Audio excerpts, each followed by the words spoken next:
আমার দেহ থেকে প্রাণ পাখিটা বাহির হয়ে গেছে, আমি আর এই দুনিয়াতে নাই। আমি এই চোখের মধ্যে বা খাটের মধ্যে শোয়া অবস্থায় আমার দেহ থেকে প্রাণ পাখিটা বাহির হয়ে গেছে। এই সময় আমার সন্তানেরা আমাকে খাট থেকে ফ্লোরের মধ্যে নামাইয়া দিবে, আমাকে ফ্লোরের মধ্যে শোয়াইয়া দিবে। আমার শরীর থেকে জামা কাপড়গুলো ব্লেড দিয়ে কেটে বাহির করে নেবে। আমার শরীরের মধ্যে একটা চাদর টাঙায়া দিবে। চাদর দিয়া একের পর এক লোকগুলো আমার বাড়িতে আসতে থাকবে।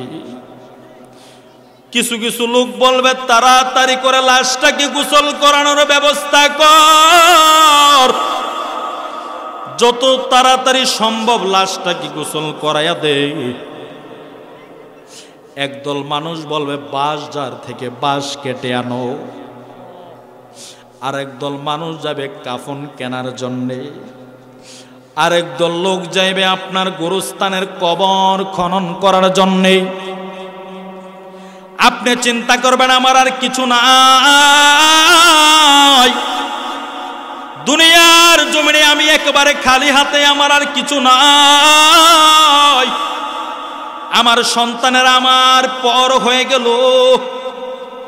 দেখবেন বড়ই পাতার গরম পানি দিয়ে আপনার গোসল করাইবে।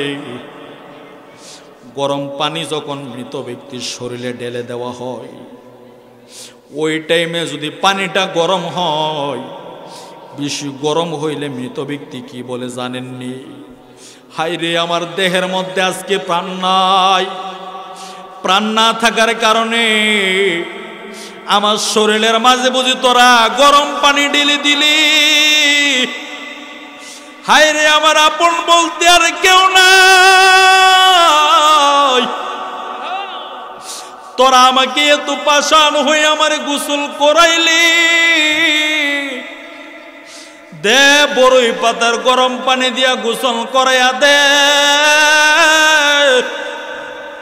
শেষবারের মতো সাবান লাগায় গোসল করা। গোসল করায়া আপনার শরীরের মধ্যে সাদা মার্কিন কাপড় পরাইবে। সাদা মার্কিন কাপড় পরায়া বাড়ির লোকগুলোকে বলবে, শেষবারের মতো জীবনের শেষ দেখা দেখাল। আর জীবনে আব্দুল করিমকে আর দেখতে পারবি না। আর জীবনে আব্বা বলে ডাক দিতে পারবি না। আর জীবনে আম্মা বলে ডাক দিতে পারবি না। সমস্ত মানুষগুলো আপনার কবর পর্যন্ত নিয়ে যাইবে। প্রতিদিন আপনি এইভাবে মুরাকাবা করবেন, মনে করবেন আমি আর দুনিয়াতে নাই। মানুষগুলো আপন লোকগুলো পর হয়ে আমারে গোরস্থানে শোয়াইয়া দিল। আপন মানুষগুলো পর হয়ে গেল। এই মানুষগুলো আমারে কবরের মধ্যে রেখে দিল। দুনিয়াতে আমার আর কেউ নাই।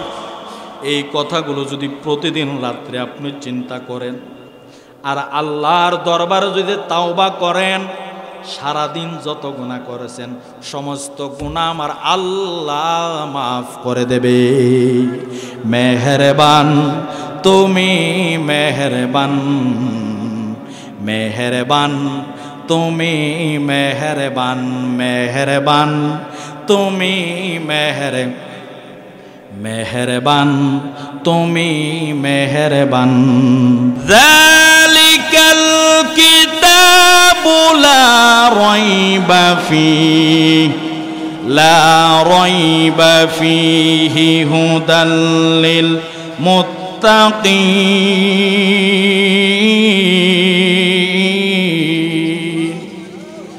আল্লাহ তাআলা বলেন, লা লাইন ফি জিনস, লা রাইবা ফীহি হুদাল লিল মুত্তাকিন। কোরআনে কারিমের মধ্যে সন্দেহের কোনো অবকাশ নাই। কোরআনে কারিমের মধ্যে কোনো সন্দেহ নাই। এই কথা ঘোষণা দিয়েছেন কে? আমার আল্লাহ পাক রব্বুল আলামিন বলেন কোরআনের মধ্যে লা রাইবা, কোরআনের মধ্যে সন্দেহের কোনো অবকাশ নাই। যে বলবে সন্দেহ আছে তার ঈমান নাই, কথা কোন ঠিক কিনা? আল্লাহ পাক রব্বুল আলামিন সূরা বাকারার মধ্যে আরেক আয়াতের মধ্যে বলেন ওয়া ইন কুনতুম ফি রাইবিম মিম্মা নাযালনা আলা আবিদিনা ফাতু বিসূরাতিন মিন মিসলিহি ওয়াদউ শুহাদাআকুম মিন দুনিল্লাহি ইন কুনতুম সাদিকিন। ফাইন লাম তাফআলু ওয়া লান তাফআলু, যদি তোমরা না পারো লান তাফআলু, কখনো পারবে না। তোমরা কোরআনে কারিমের ভুল কোনোদিন ধরতে পারবে না। এর মধ্যে ভুল ধরার কোনো সামর্থ্য, কোনো শক্তি পৃথিবীর জমিনে কাহারও নাই। এখন আসেন, এই কোরআন হলো আপনার আমার জন্য গাইডলাইন।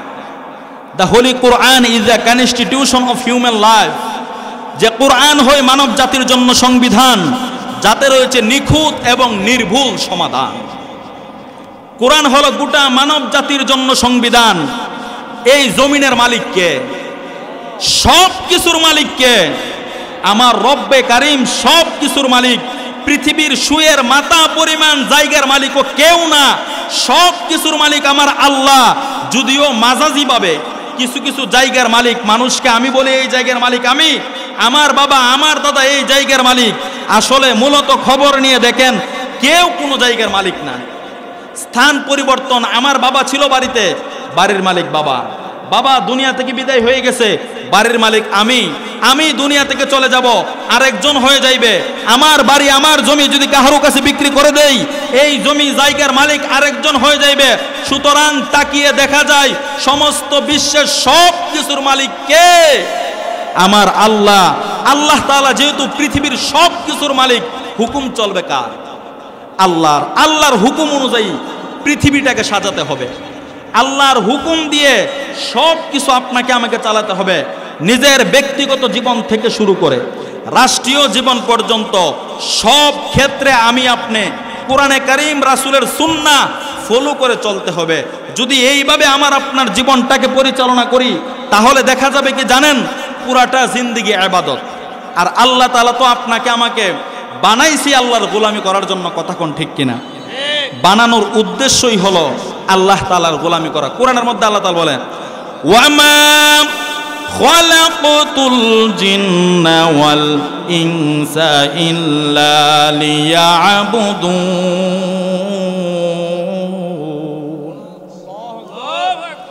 আল্লাহ তাআলা বলেন ওয়ামা খালাকতুল জিন্না ওয়াল ইনসা, আমি মানুষ এবং জিনকে সৃষ্টি করি নাই, ইল্লা দ্বারা ইস্তেসনা করেছেন, তবে হা লিয়াবুদুন, মানুষকে আমি সৃষ্টি করেছি একমাত্র আমার গোলামি করার জন্যে। আপনাকে আমাকে সৃষ্টি করেছেন আমার আল্লাহ।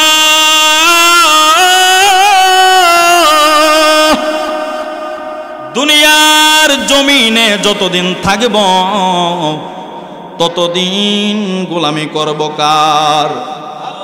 আল্লাহ পাক রব্বুল আলামিন পবিত্র কালামুল্লাহর 2 নম্বর সূরা সূরা বাকারার মধ্যে বলেন ইয়া আইয়ুহান নাসু উবুদু রাব্বাকুমুল্লাযী খালাকাকুম ওয়াল্লাযীনা মিন ক্বাবলিকুম লাআল্লাকুম তাত্তাকুন। আল্লাহ তাআলা সমস্ত মানব সম্প্রদায়কে ডাক দেয়, ইয়া আইয়ুহান নাস, হে মানব সম্প্রদায়, হে লোক সকল, উবুদু, তোমরা ইবাদত করো, রাব্বাকুমুল্লাযী খালাকাকুম ওয়াল্লাযীনা মিন ক্বাবলিকুম, তোমরা তোমাদের প্রতিপালকের ইবাদত করো, যিনি তোমাদেরকে এবং তোমাদের পূর্ববর্তী যারা ছিল তাদেরকেও সৃষ্টি করেছেন। আল্লাহ তাআলা নিজে সূরা বাকারার 21 নং আয়াতে বলেন ইয়া আইয়ুহান নাসু উবুদু রাব্বাকুমুল্লাযী খালাকাকুম ওয়াল্লাযীনা মিন ক্বাবলিকুম লাআল্লাকুম তাত্তাকুন। আমি রব্বে কারিম তোমাদেরকে সৃষ্টি করেছি, এত মহব্বত করে তোদেরকে বান্দা আমি বানাইলাম। বান্দা তোরে আমি বড় মায়া করে বানাইছি। ফেরেশতারা বলেছিল বান্দা বানানোর দরকার নাই, দুনিয়াতে মানুষ বানায়েন না গো আল্লাহ। কোরআনে কারিমের আরেক আয়াতে সূরা বাকারার মধ্যে আছে, ওয়াইদ ক্বালা রাব্বুকা লিল মালাইকাতি ইন্নী জাইলুন ফিল আরদি খলিফা ক্বালু আতাজআলু ফিহা মান ইউফসিদু ফিহা ওয়া ইয়াসফিকুদ দিমাআ। ফেরেশতারা বলেছিল আল্লাহ দুনিয়াতে মানুষ বানানোর পাঠানোর কোনো দরকার নাই। দুনিয়াতে মানুষ যাইয়া মারামারি কাটাকাটি করবে, রক্তপাত করবে গো আল্লাহ। আপনার গোলামি করার জন্য আমরা ফেরেশতাই যথেষ্ট, লক্ষ কোটি কোটি ফেরেশতা আমরাই তো আপনার গোলামি করার জন্য যথেষ্ট।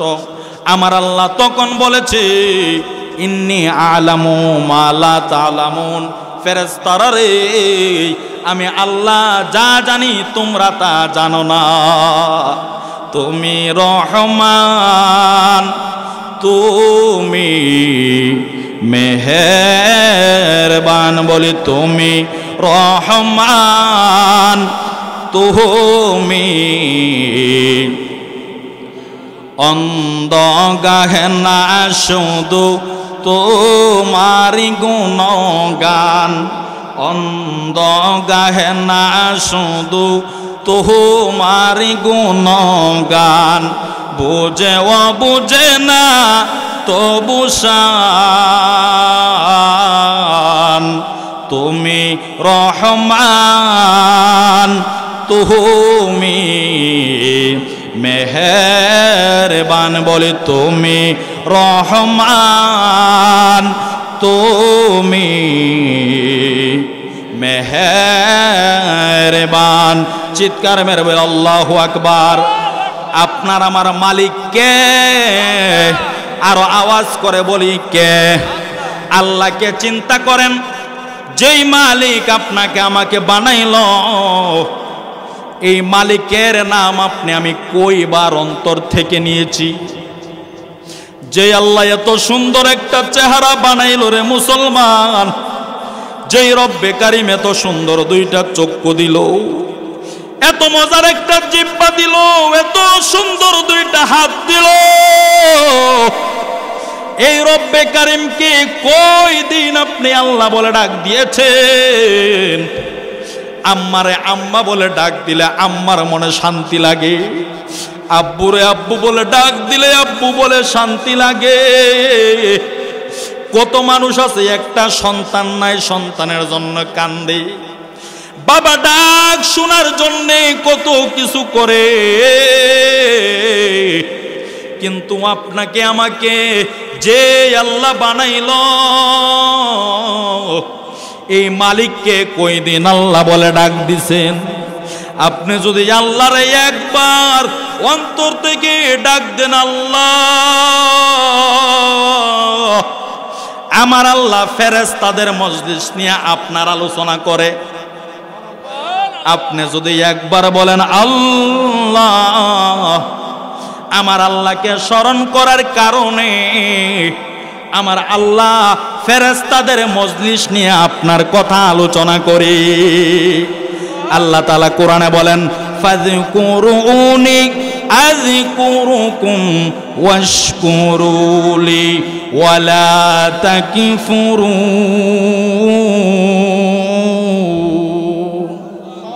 ফাযকুরুনি আযকুরুকুম, তোমরা আমাকে স্মরণ করো, আমি আল্লাহ তোমাদেরকে স্মরণ করব। তোমাকে ডাকি যদি একবার আল্লাহ, আমাকে কাছে টানো বারবার। তোমাকে ডাকি যদি একবার আল্লাহ আমাকে কাছে টানো বারবার। এই কথাটা কোথায় থেকে? ফাযকুরুনি আযকুরুকুম, তুমি আল্লাহকে স্মরণ করো, আল্লাহ তাআলা তোমাকে স্মরণ করবে। এই জন্য প্রতিদিন সকাল সন্ধ্যা রব্বে কারিমের নাম নিতে রাজি আছি না নাই? দেখেন আল্লাহ পাক রব্বুল আলামিন সূরা বাকারার মধ্যে বলেছিলেন কি, মানুষদেরকে যে আল্লাহ তাআলা সৃষ্টি করেছেন, ইয়া আইয়ুহান নাসু উবুদু রাব্বাকুমুল্লাযী খালাকাকুম ওয়াল্লাযীনা মিন ক্বাবলিকুম লাআল্লাকুম তাত্তাকুন। বান্দা তোকে আমি বানাইলাম। তারপর অংশে আল্লাহ তাআলা বলে 22 নং আয়াতে বলে আল্লাযী, 22 নম্বর আয়াতের মধ্যে আল্লাহ পাক রব্বুল আলামিন বলতেছেন ইয়া আইয়ুহান নাসু উবুদু রাব্বাকুমুল্লাযী খালাকাকুম ওয়াল্লাযীনা মিন ক্বাবলিকুম লাআল্লাকুম তাত্তাকুন আল্লাযী জাআলা লাকুমুল আরদা ফিরাশা ওয়াস সামাআ বিনাআ ওয়া আনজালা মিনাস সামাঈ মাআন ফাআখরাজা বিহি মিনাস সামারাতি রিজকান লাকুম ফালা তাজআলু লিল্লাহি আনদাদান ওয়া আনতুম তা'লামুন। আল্লাহ তাআলা বলে বান্দা তোর জন্য আমি জমিনটাকে বিছানা হিসাবে বানাইলাম। আল্লাযী জাআলা লাকুমুল আরদা ফিরাশা, জমিনটাকে আমি বিছানা হিসাবে বানাইলাম রে বান্দা। আল্লাযী জাআলা লাকুমুল আরদা ফিরাশা ওয়াস সামাআ বিনাআ, আসমানটাকে আমি ছাদ স্বরূপ বানাইলাম। ওয়া আনজালা মিনাস সামাঈ মাআন ফাআখরাজা বিহি, এবং আসমান থেকে আমি মানুষের জন্য বৃষ্টি বর্ষণ করি। সেই বৃষ্টি দিয়ে হাজারো রকমের বাহারি রকমের ফল ফলাদি জন্মায়। বান্দা একমাত্র তুই খাওয়ার জন্য রে বান্দা, আমার বান্দা তোর জন্য আমি এত কিছু বানাইলাম। ফালা তাজআলু লিল্লাহি আনদাদা, আল্লাহ তাআলা এত কিছু একমাত্র বান্দার জন্য বানাইলো। বানানোর পরে আল্লাহ তাআলা বলেন বান্দা তুই বান্দা আমার সঙ্গে কিন্তু শিরিক করিস না, আমার সমকক্ষ কাউকে বানায়ো না রে বান্দা। আমার সমকক্ষ তুমি কাউরে বানায়ো না। মুসলমান কোনোদিন শিরিক করতে পারে না, যে শিরিক করে সে হয়ে যায় মুশরিক। কথা কোন ঠিক কিনা? শিরিক মানে কি? আল্লাহ তাআলার সঙ্গে কাউকে অংশীদারিত্ব তাআলা ক্ষমা করে দিতে পারে, ক্ষমা করে দিবে, ক্ষমা চাইলে আল্লাহ তাআলার কাছে। কিন্তু শিরিক গুনাহ খালেস দিলে তওবা করতে হবে, শিরিক থেকে ফিরে আসতে হবে। যদি খাঁটি দিলে আপনি তাওবা করেন তাহলে আল্লাহ তাআলা মাফ করবে। শিরিক গুনাহটা খুবই ভয়াবহ। যেমন উদাহরণ দিলে বুঝবেন, আমি যদি আপনার কোনো সম্পত্তি নিয়ে যাই, ততটুকু রাগ করবেন না যতটুকু রাগ করবেন আপনার স্ত্রীর সঙ্গে যদি দেখেন রাতের বেলা অন্য কোনো পুরুষ শুয়ে আছে। কেউ মাইনা নিব? পৃথিবীর কোনো স্বামী মাইনা নিব? কোনোদিন মানবে না। ঠিক তদ্রূপ শিরিক, আল্লাহ তাআলার অংশীদারিত্ব আল্লাহ তাআলা এটা বরদাস্ত করে না। শিরিক থেকে বেঁচে থাকবেন। শিরিক করবেন আপনার ইবাদত কবুল হবে না। শিরিক করবেন আপনি মুশরিক হয়ে যাবেন। হিন্দু, বুদ্ধ, খ্রিস্টান তারা হলো মুশরিক। হিন্দুরাও কিন্তু এক আল্লাহ মানে, রব একজন, আল্লাহ তাআলা একজন তারা মানে। মানার পরেও তারা আল্লাহ তাআলার সঙ্গে শিরিক করে। নিজের হাতে মূর্তি বানায়া এই মূর্তির পূজা করে, মূর্তির সামনে সাজদা দেয়। আপনি যদি মাজারের মধ্যে সাজদা দেন, মূর্তির মধ্যে সাজদা দেন, কোনো পার্থক্য নাই। কথা কোন ঠিক কিনা? হিন্দুরা যায় মাজার, হিন্দুরা মূর্তির সামনে গিয়ে সাজদা দেয়, আর আপনি মাজারের মধ্যে কেন আপনি সাজদা দিবেন? মাজার জিয়ারতের স্থান, মাজার কবর জিয়ারত করবেন সাজদার জন্য নয়। জিয়ারত করার স্থান, মাজার শব্দের অর্থই হলো জিয়ারতের স্থান। যত পারেন জিয়ারত করেন, কোরআন তেলাওয়াত করেন, সূরা ফাতিহা পড়েন, সূরা ইখলাস পড়েন, সওয়াব হবে। কিন্তু সেজদা দিবেন না। সেজদা একমাত্র কাকে দিবেন? সম্মানিত উপস্থিতি, আল্লাহ পাক রব্বুল আলামিন আপনাকে আমাকে যে বানাইলো আল্লাহ তাআলার ইবাদত করার জন্য। আমি আপনি যদি ব্যক্তিগত জীবন থেকে শুরু করে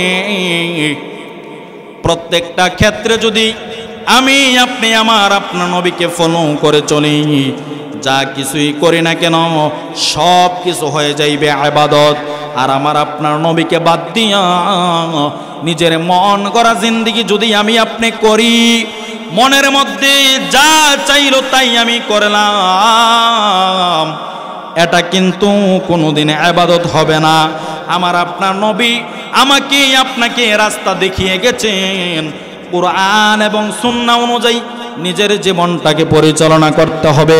এই দুনিয়ার জমিনে আমি আপনি আছি, আজকে এই দুনিয়াতে আমি আপনি বসবাস করতেছি, আগামীতে আমি আপনি দুনিয়াতে নাও থাকতে পারি। কথা কোন ঠিক কিনা? আজকে আমার মূল আলোচনাই হলো কবর সম্পর্কে, মৃত্যু সম্পর্কে। এতক্ষণ ভূমিকার মধ্যে ছিলাম, এখন আমার আলোচনার মধ্যে ঢুকে গেলাম। দুনিয়ার মধ্যে যত ধরনের পশু পাখি মানুষ জীব জন্তু দেখেন না কেন, কেউ কিন্তু চিরস্থায়ী না। কথা কোন ঠিক কিনা? জন্মিলেই মরিতে হবে। মরণ থেকে যতই পালাও, মরণ থেকে যতই পালাও, কোনদিন তুমি মরণ থেকে বাঁচতে পারবা না। আল্লাহ তাআলা কোরআনে কারিমে বলে দিয়েছেন, কুল্লু নাফসিন যায়িকাতুল মাউত। সমস্ত প্রাণী, শুধু মানুষের কথা বলে নাই, আল্লাহ তাআলা সমস্ত প্রাণীর কথা বলেছেন। কুল্লু নাফসিন, সমস্ত প্রাণী, যায়িকাতুল মাউত, সমস্ত প্রাণী মৃত্যুর স্বাদ গ্রহণ করতে হবে। পৃথিবীর জমিনে আপনি আমি যত ধরনের মানুষ দেখি না কেন, হিন্দু বলেন, বুদ্ধ বলেন, খ্রিস্টান বলেন, আস্তিক বলেন, নাস্তিক বলেন, সবাই এক বাক্যে স্বীকার করে দুনিয়া থাকার জায়গা নয়। কারণ তাকিয়ে দেখা যায় আমার চোখের সামনে আমার আব্বা দুনিয়া থেকে চলে যায়, তাকিয়ে দেখা যায় আমার চোখের সামনে আমার দাদা চলে গেল, তাকিয়ে দেখা যায় আমার চোখের সামনে আমার মা গর্ভধারণী মা দুনিয়া থেকে চলে গেল। এই জন্য মৃত্যুকে অস্বীকার করার মতো কোনো মানুষ পৃথিবীর জমিনে কেউ নাই। আমি আপনি মুসলমান দাবি করি দুনিয়া থেকে চলে যাব, আমি আপনি বিশ্বাস করি কবরের জিন্দেগি আছে। কথা কোন ঠিক কিনা? সবাই বিশ্বাস করি মারা যাওয়ার পরে আমি আপনি কিন্তু আবার জীবিত হব, কবরের মধ্যে আবার আমি আপনি জীবিত হব। কিভাবে জীবিত হব? আল্লাহ তাআলা কোরআনে কারিমে সূরা বাকারার 28 নং আয়াতের মধ্যে বলেন, কাইফা তাকফুরুনা বিল্লাহি ওয়া কুনতুম আমওয়াতান ফাআহইয়াকুম সুম্মা ইউমীতুকুম সুম্মা ইউহয়ীকুম সুম্মা ইলাইহি তুরজাউন। পথ কামাই করার জন্য কিভাবে লক্ষ কোটি টাকার মালিক হব, এই সম্পদের জন্য আমি আপনি জিন্দেগি শেষ করে ফেলতেছি। সকাল 8টা বাজে দোকান খুলি, রাত্রের 12টা 1টা বেজে যায়, তারপরেও কাজকর্ম থেকেই আমি আপনি ফারেগ হতে পারি না। দুনিয়ার ঝামেলা আমার আপনার শেষ হই না। সম্পদের মায়ার মধ্যে পড়িয়া আমার 50 বছর 60 বছর জিন্দেগি কাটাইলাম, কিভাবে আমি লক্ষ কোটি টাকার মালিক হয়ে যাব? প্রবাসের মধ্যে বিদেশের মধ্যে চলে যাই, ছেলে মেয়ে স্ত্রী ফেলে 20 বছর 30 বছর কাটাই আছে না নাই? প্রবাসী ভাইদের জন্য আমার কষ্ট লাগে রে ভাই। নিজের ঘাম জড়ানো টাকা মায়ের কাছে দেয়।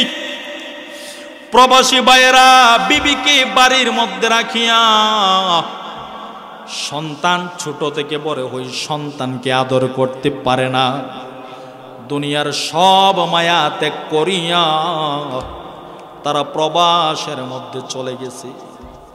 নিজের স্বার্থর দিকে তাকাই না, নিজের আরাম আয়েশের দিকে তাকাই নাই, না তাকাইয়া তারা অপরের আরাম আয়েশের দিকে তাকাইল। সন্তান একটা ফোন দিয়ে বলে, আব্বু আমার একটা মোবাইল লাগবে। ভাই ফোন দিয়া কই, ভাই আমার জন্য একটা মোবাইল পাঠাইও। প্রবাসী ভাইয়েরা বাংলার জমিনে থাকতে দেখবেন পায়ের মধ্যে জুতা দিয়ে ঘোরাঘুরি করে কোনো কাজ করে না। আর তারা প্রবাসের মধ্যে যাওয়ার পর তারা কাজ বাড়ি বাড়ি গিয়ে কাজ খবর নেই, কাজ আসেনি, কাজ আসেনি, আমারে কাজের জন্য রাখবেন নি।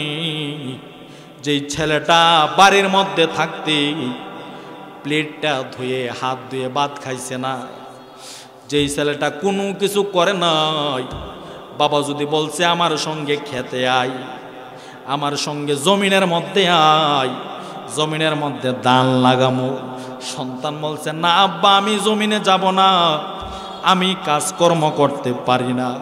দেখা যায় এই সন্তানটাকে যখন প্রবাসের মধ্যে পাঠায়, প্রবাসের মধ্যে যাওয়ার পর কাজ খুঁজে খুঁজে কাজ করে। আমার প্রবাসী ভাইদের জন্য অন্তর থেকে দোয়া আসে, কত কষ্ট করে রে ভাই, রাত্রে 3টা বাজে ঘুম থেকে উঠে যায়, সারাদিন কাজের দান্দাই ঘুরে, টাকার দান্দাই ঘুরে। মাকে বলে আম্মু আপনার কিছু লাগবে নি, ভাইকে বলে ভাই আপনার কিছু লাগবে নি। পুরাটা জিন্দগি প্রবাসের মধ্যে কাটাইয়া দেয়। নতুন বিবাহ করিয়া স্ত্রীকে বাড়ির মধ্যে রাখিয়া মনে চায় বাড়িতে কয়েক মাস থাকতে চায়, কিন্তু দুনিয়ার জন্যে টাকার জন্যে প্রবাসে চলে যায়, আছে না নাই? এই জিন্দিগির মায়ায় পরে মানুষ আর আমি আপনি টাকার পিছনে পড়ে পুরাটা জিন্দিগি শেষ করে দিয়েছি। কিভাবে টাকা ইনকাম করব, সম্পদ আমওয়ালুকুম, সম্পদ কিভাবে লক্ষ কোটি টাকার মালিক হব, এই চিন্তা করে আমি আপনি পুরাটা জিন্দিগি কাটাইতেছি। কিন্তু একদিন চিন্তা করলাই না তোমার যে আখিরাতের বিষয় তোমার সামনে হাজির হয়ে যাইবে। তুমি কি একবারও চিন্তা করলাই না এই হায়াতের জিন্দিগিটা আমার আস্তে আস্তে শেষ, একের পরে এক আমার জিন্দিগি গুলো শেষ হয়ে যাইতেছে। সম্পদ কামানোর জন্য কাজের পেছনে এমন ভাবে লাগছি, দোকানের মধ্যে ঢুকলে সকালবেলা ঢুকিয়ে রাত্র 12টা বাজে বাড়িতে যাই, এর ভিতরে নামাজের কোনো খবর নাই, রমজান মাসে রোজারও কোনো খবর নাই। হ্যাঁ আমার ভাইয়েরা, আপনাদের পায়ের নিচে 2টা হাত রেখে বলে যায়, আপনি দুনিয়াতে টাকা ইনকাম করেন কোনো অসুবিধা নাই, কিন্তু টাকা ইনকাম করতে যাইয়া আপনি আখিরাতকে ধ্বংস করে দিয়েন না। হালাল উপায়ে টাকা ইনকাম করেন, ব্যবসা বাণিজ্য করেন, প্রবাসে থাকেন, কোনো অসুবিধা নাই। কাজকর্ম চাকরি বাকরি সব কিছু করবেন, যে টাইমে দেখবেন মসজিদের মধ্যে মুয়াজ্জিন আজান দিতেছে, কি দিতেছে, যেই সময় দেখবেন মসজিদে মুয়াজ্জিন আজান দিতেছে, সব কিছু বাদ, সব কাজকর্ম বাদ, সব কিছু বাদ দিয়া আপনি মসজিদের দিকে দৌড়াইয়া চলে যাবেন। আজান শোনার সাথে সাথে আপনার ব্যবসা বাণিজ্য বন্ধ করে দেবেন, কারণ আপনি বলবেন আমার রব্বে কারীম আমাকে ডাকতেছে। তখন আপনি বলবেন দুনিয়ার কোনো কাজকর্ম করা যাবে না, আমার রব্বে কারীম আমাকে ডাকতেছে। আপনি যদি ঘরের মধ্যে থাকেন, সব ঘর বাড়ি সব কিছু ফেলে দিয়ে মসজিদের মধ্যে চলে যাবেন। আপনি চিন্তা করবেন, আমার রব আমাকে ডাকতেছি, যে আল্লাহ আমাকে বানাইলো, যে রব্বে কারিম আমাকে সৃষ্টি করলো, এই রব্বে কারিম আমাকে ডাকতেছি। এখন আর ঘরের মধ্যে বসে থাকার সময় নাই, এখন আর বাড়িতে বসে থাকার সময় নাই, এখন আর ব্যবসা বাণিজ্য করার সময় নাই, এখন আর কাজকর্ম করার সময় নাই। আজান হয়েছে, কাজকর্ম বন্ধ, আজান দিয়েছে, ব্যবসা বাণিজ্য বন্ধ, আজান দিয়েছে, ক্ষেতের কাজ বন্ধ, ঘরের কাজ বন্ধ, সব কিছু বন্ধ করে আপনি যদি মুমিন হন, আজান হয়ে গেছে মানে রব্বে কারিম আপনাকে ডাকতেছে। আল্লাহ তাআলা বলতেছে, বান্দা আমি তোকে ডাকতেছি, আমি তোকে ডাকতেছি। সারাক্ষণ তুই কাজকর্ম করেছিস, এখন আমি রব্বে কারিম তোকে ডাকতেছি, আয় আয় আয় বান্দা আমার ঘর মসজিদে আয়, আমি রব্বে কারিমকে সেজদা দিয়ে যাই। আজান হই মানে আল্লাহ আপনারে ডাকতেছি। যদি মধ্যরাতে আপনার ঘুমটা ভেঙে যায়, আপনি ভেবে নিবেন আমার আল্লাহ মনে হয় আমারে স্মরণ করছে। মধ্যরাত্রে যদি আমার ঘুমটা ভেঙে যায়, আমি মনে করব আমার আল্লাহ আমারে স্মরণ করতেছে, আমার রব্বে কারিম আমার কথাগুলো স্মরণ করতেছি। বর্তমানে রাত্রি অনেক বড়, রাত কিন্তু অনেক বড়, কথা কোন ঠিক কিনা? রাত্রি অনেক বড়। আমি আপনি ফজরের নামাজ পড়ি 5টা 40 মিনিটে, মাগরিবের নামাজ পড়ি 5টা 20 মিনিটে। একটা জিনিস শিখাইয়া দিয়ে যাই, শীতের দিন আমল করতে সহজ। আপনি যদি রোজা রাখেন, নফল রোজা যদি রাখেন, সেহরি খাইলেন, ঘুমায়া গেলেন, অথবা কাজকর্ম করলেন, গরমের দিন যেই টাইমে আসরের নামাজ পড়তাম, সেই টাইমে এখন সেহরির সময় হয়ে, কথা কোন ঠিক কিনা? শীতের দিন রোজা রাখতে সুবিধা, শীতের দিন আপনি বেশি বেশি করে নফল রোজা রাখেন। মা বোনদেরকে বলবো, অনেকের অনেক কাজা রোজা, বাংতি রোজা আছে না নাই? মা বোনেরা এই রোজাগুলি রেখে দেন। শীতের দিন রোজা রাখতে খুবই সহজ। আসরের টাইমে আপনি ইফতারের টাইম হয়ে যায়, শীতের দিন দিনের বেলা আপনি রোজা রাখেন, আর রাত্রের বেলা দেখেন কত সহজ। এশারের নামাজ পড়ি আমরা 7টা বাজে, কয়টা বাজে? 7টা বাজে এশারের নামাজ পড়ি আমি। এশারের নামাজ পড়িয়া আপনি বাড়িতে বাসার মধ্যে এসে খাবার খেয়ে নেন, 8টা বাজে আপনি ঘুমায়া যান। 8টা বাজে যদি ঘুমায়া যান, দেখেন 9, 10, 11, 12, 1, 2, 3, 4, 4টা বাজেও যদি আপনি ঘুম থেকে উঠেন, আপনার 8 ঘন্টা ঘুম হইতেছে। কয় ঘন্টা? 8 ঘন্টা ঘুম হইতেছে। আর যদি আপনি 3টা বাজে ঘুম থেকে উঠে যান, আপনার 7 ঘন্টা ঘুম হইতেছে। খুব মনোযোগ। কোন লোক যদি 7 ঘন্টা ঘুমায়, আর ঘুমের দরকার আসেনি, আর ঘুমের দরকার নাই। 3টা বাজে আপনি ঘুম থেকে উঠে যান, উঠে আপনি তাহাজ্জুদ নামাজের মধ্যে দাঁড়ায় যান, আল্লাহু আকবার। 3টা বাজে ঘুম ভেঙে ঘুম থেকে উঠিয়া উযু বানায়া রব্বি কারিমের কুদরতি কদমের মধ্যে সিজদা পড়ে যাও। আমার আল্লাহ রাত্রের শেষ অংশে প্রথম আসমানের মধ্যে আসে। প্রতিদিন রাত্রের শেষ অংশে প্রথম আসমানের মধ্যে আসে, এসে বান্দাদেরকে ডাকতে থাকে, বান্দা তোর কি লাগবে আমার কাছে বল। প্রথম আসমানের মধ্যে এসে আমার আল্লাহ ডাকে, বান্দা তোর কি লাগবে বল, তোর কিসের দরকার, ঋণের বোঝা মাথায় নিয়ে ঘুরোস, তোর ভাই তোকে জিজ্ঞাসা করে না তোর একটা মেয়ে বিবাহ দিতে পারো না, মেয়ে উপযুক্ত হয়ে গেছে টাকার জন্য বিবাহ দিতে পারো না, তুমি অসুস্থ, অসুস্থ কত ডাক্তার দেখাইলা, কোনো ডাক্তার তোমার চিকিৎসা করতে পারে না, কোনো ডাক্তার তোমার রোগ ধরতে পারে না,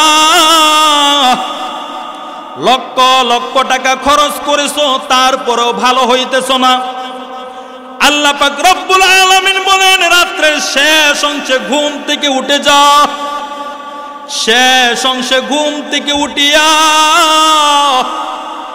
তাহাজ্জুদের নামাজ আদায় করেন, তাহাজ্জুদের নামাজ পড়িয়া দুইটা চোখের পানি ফেলে আল্লাহর কাছে ডাক দেন, আমার আল্লাহরে বলেন আল্লাহ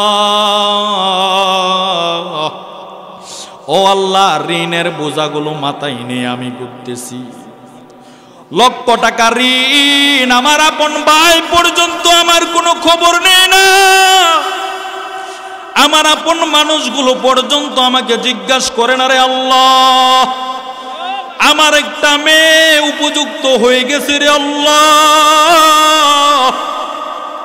টাকার জন্য ভালো জায়গায় বিবাহ দিতে পারি না, আল্লাহ আমি তো অসুস্থ মানুষ, কোনো ডাক্তার আমার রোগ ধরতে পারে না, আল্লাহ তাআলার কাছে কেঁদে কেঁদে কোন রব্বে কারিম দেখবেন আপনাকে সুস্থ করে দিয়েছি, কোন জায়গা থেকে আমার আল্লাহ আপনার জন্য টাকার ব্যবস্থা করে দিবে, কোথায় থেকে আল্লাহ তাআলা আপনার মেয়ের বিয়ের ব্যবস্থা করে দেবে আপনি আমি বলতে পারবো না।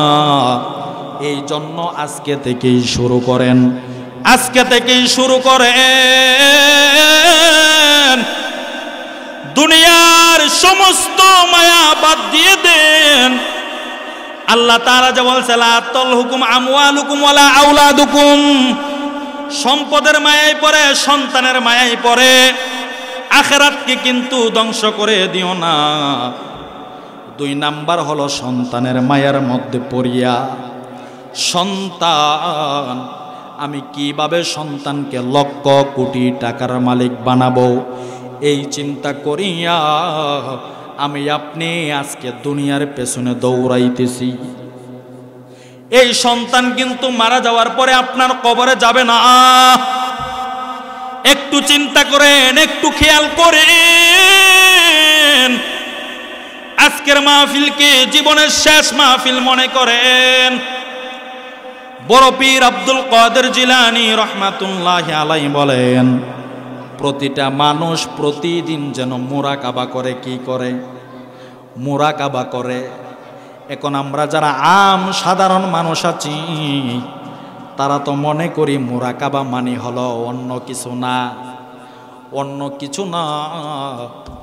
মুরাকাবা উনি শিক্ষা দিয়ে গেছেন, দেখেন কিভাবে মুরাকাবা করবেন। সবার জন্য জরুরি, সবাই মুরাকাবা করবেন। সারাদিন কাজকর্ম করলেন, বুঝেন, মনোযোগ। সারাদিন কাজকর্ম করিয়া সারাদিন সব কিছু করলেন, রাত্রের বেলা যে সময় আপনি ঘুমাইবেন, ঘুমানোর সময় আমি আপনি যেন মুরাকাবা করি। কিভাবে মুরাকাবাটা করব একটু বুঝেন। রাত্রে যখন বালিশের সঙ্গে মাথা লাগাইবেন, এই টাইমে আপনার কেউ নাই, কেউ নাই, কেউ নাই। আপনি চক্ষুটা বন্ধ করে চিন্তা করবেন, আমি মারা গেছি। কোথায় গেছি? আমি মারা গেছি। মনোযোগ। বালিশের সঙ্গে মাথাটা লাগায়া আপনার মুরাকাবা শুরু হয়ে যাইবে। আপনি মনে করবেন আমি মারা গেছি, আমার দেহ থেকে প্রাণ পাখিটা বাহির হয়ে গেছে, আমি আর এই দুনিয়াতে নাই।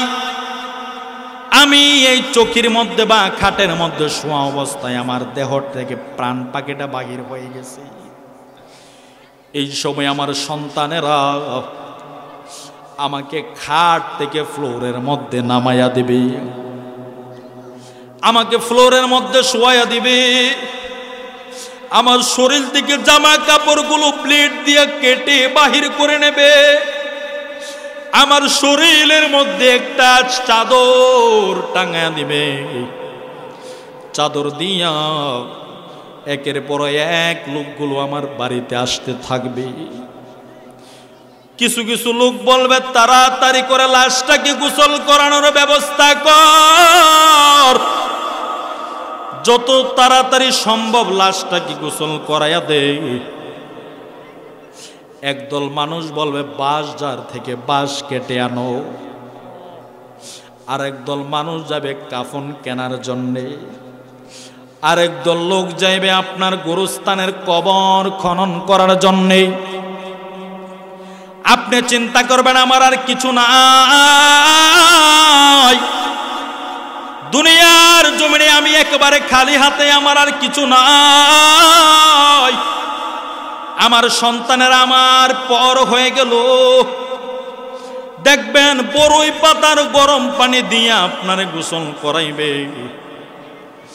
গরম পানি যখন মৃত ব্যক্তির শরীরে ঢেলে দেওয়া হয়, ওই টাইমে যদি পানিটা গরম হয়, বেশি গরম হইলে মৃত ব্যক্তি কি বলে জানেননি?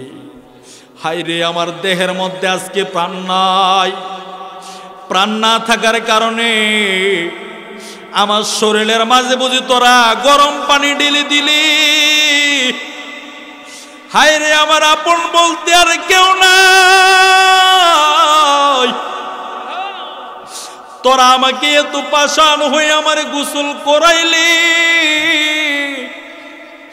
দে বড়ই পাতার গরম পানি দিয়া গোসল করাইয়া দে, শেষবারের মতো সাবান লাগায় গোসল করা, গোসল করায়া আপনার শরীরের মধ্যে সাদা মার্কিন কাপড় পরাইবে। সাদা মার্কিন কাপড় পরাইয়া বাড়ির লোকগুলোকে বলবে শেষবারের মতো জীবনের শেষ দেখা দেখাল, আর জীবনে আব্দুল করিমকে আর দেখতে পারবি না, আর জীবনে আব্বা বলে ডাক দিতে পারবি না, আর জীবনে আম্মা বলে ডাক দিতে পারবি না। সমস্ত মানুষগুলো আপনার কবর পর্যন্ত নিয়ে যাইবে। প্রতিদিন আপনি এইভাবে মুরাকাবা করবেন, মনে করবেন আমি আর দুনিয়াতে নাই। মানুষগুলো আপন লোকগুলো পর হয়ে আমারে গোরস্থানে শোয়াইয়া দিল, আপন মানুষগুলো পর হয়ে গেল, এই মানুষগুলো আমারে কবরের মধ্যে রেখে দিল। দুনিয়াতে আমার আর কেউ নাই। এই কথাগুলো যদি প্রতিদিন রাত্রে আপনি চিন্তা করেন আর আল্লাহর দরবারে যদি তাওবা করেন, সারাদিন যত গুনাহ করেছেন সমস্ত গুনাহ আমার আল্লাহ মাফ করে দেবে। মেহেরবান তুমি, মেহেরবান, মেহেরবান তুমি, মেহেরবান, মেহেরবান তুমি, মেহেরবান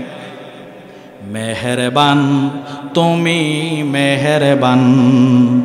আমি পাপী গুনাহগার, তুমি ছাড়া কে আছে আর, ক্ষমা কর অগো প্রভু, তাওবা করি বারে বার।